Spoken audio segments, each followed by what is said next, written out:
Can someone be convicted for a murder for hire based almost entirely on digital messages? Because if the answer is yes, then words alone can trigger one of the most serious federal charges on the books. That question is now being tested in a federal case involving an alleged murder for hire plot targeting Border Patrol Commander Gregory Bovino. Now the story. Federal prosecutors allege that a Snapchat message offered money for the killing of Border Patrol Commander Gregory Bovino. According to court filings, the message allegedly came from a Snapchat account linked to the defendant. The message included a photograph of the target, dollar figures, and language the government interprets as a murder for hire offer. Prosecutors allege the messages were sent by Juan Espinoza Martinez directly to a confidential source of information, later identified as Adrian Jimenez. Investigators say they linked the account activity to Martinez through subscriber records and a phone number tied to his Cash App account. On his face, that sounds compelling. At trial, jurors heard from the man who received the message. According to testimony, he was working as a confidential informant for Homeland Security at the time. Before trial, however, the judge issued a critical ruling. Prosecutors are barred from presenting broad gang affiliation evidence. That matters because the government initially framed this case through a gang narrative involving the Latin kings. Without that context, the case narrowed. The government is charging this case under federal murder for hire law, specifically 18 U.S.C. section 1958. That statute criminalizes using interstate communications with the intent that a murder be committed in exchange for money or something of value. The law does not require that a killing occur. It does not require that money actually changes hands. What matters most is intent and consideration. Prosecutors argue the Snapchat message satisfies those elements. They point to the alleged bounty figures. They emphasize the inclusion of the target's photograph. And they argue that sending the message directly to a known contact shows a serious solicitation, not idle talk. If jurors conclude that the defendant offered the message and intended the killing in exchange for payment, the statute can be satisfied. This is the government's path. The defense focuses on what the statute still requires and what the evidence may not prove. The defense argues the account linkage is not the same as message authorship.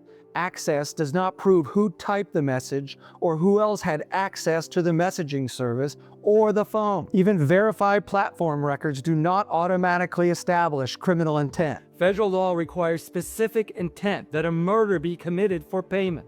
The defense argues that disturbing language alone does not establish that intent beyond a reasonable doubt. Now the cross-examination. Murder for hire law allows prosecution before violence occurs, but it demands careful proof.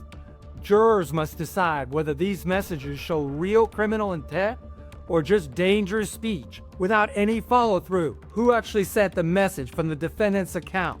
Was it directed to someone capable and willing to act? And was payment truly offered as consideration? Those answers matter. Now the law. Federal murder for hire law is narrow but powerful. It criminalizes intent paired with payment, not anger, bravado, or online threats. That distinction protects everyone because when speech becomes evidence of intent, courts demand precision. That is not a loophole, that's due process. Now, my ruling. Trial testimony does strengthen the government's case in a meaningful way. A confidential informant recipient narrows the intent debate. Cash App evidence reinforces the theory of consideration. Still, neither eliminates the prosecution's burden to prove authorship and specific intent beyond a reasonable doubt. Based on what is publicly known, this is a prosecution with some very real proof problems. Yes, the statute does not require completed agreement or a completed crime, but it does require proof of authorship and specific intent. Right now, that proof appears contested and debatable. In the media, the government originally tied his case of criminal intent to the defendant being an alleged member of the Latin Kings gang. However, in the end, it didn't have sufficient evidence of this based on the judge's ruling to limit its use in court. This case will turn on whether prosecutors can prove those messages were a genuine solicitation for a paid killing, not just disturbing digital speech. That remains an open and difficult legal question, as this is not a civil case. This case is not about minimizing threats. It's about applying federal law as written.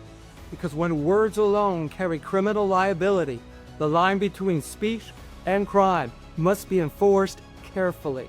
Thanks for watching. If you want clear legal analysis on real cases before the outcome, consider subscribing.